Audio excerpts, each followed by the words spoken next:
ഊന്നുകല്ല് കൊലപാതകം റിമാൻഡിലുള്ള പ്രതിയെ കൂടുതൽ തെളിവെടുപ്പിനായി കോതമംഗലം പോലീസ് കസ്റ്റഡിയിൽ വാങ്ങി. 3 ദിവസത്തേക്കാണ് കസ്റ്റഡി അനുവദിച്ചത്. ഊന്നുകല്ലിന് സമീപം ആൾതാമസമില്ലാത്ത വീടിന്റെ മാലിന്യ ടാങ്കിനുള്ളിൽ സ്ത്രീയുടെ ജഡം കണ്ടെത്തിയ സംഭവത്തിൽ റിമാൻഡിലായ പ്രതി രാജേഷിനെ കൂടുതൽ തെളിവുകൾ ശേഖരിക്കുന്നതിന്റെ ഭാഗമായാണ് പോലീസ് കസ്റ്റഡിയിൽ വാങ്ങിയത്.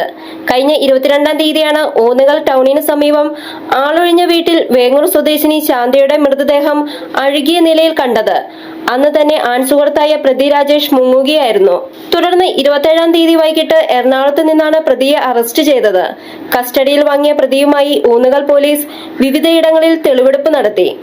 ശാന്തയുടെ മൊബൈൽ ഫോണും ബാഗും താക്കോലും കോതമംഗലം കുരൂർത്തോട്ടിൽ വലിച്ചെറിഞ്ഞതായുള്ള പ്രതിയുടെ മൊഴിയെ തുടർന്ന് ഫയർഫോഴ്സിന്റെ സഹായത്തോടെ നടത്തിയ തെരച്ചിലിൽ ഫോൺ കണ്ടെത്തിയിട്ടുണ്ട്. ബാഗിനും താക്കോലിനുമായുള്ള തെരച്ചിൽ തുടരുകയാണ്. 3 ദിവസത്തേക്കാണ് ഇയാളെ കസ്റ്റഡിയിൽ നൽകിയിട്ടുള്ളത്. Media sixty, Kothamangalam.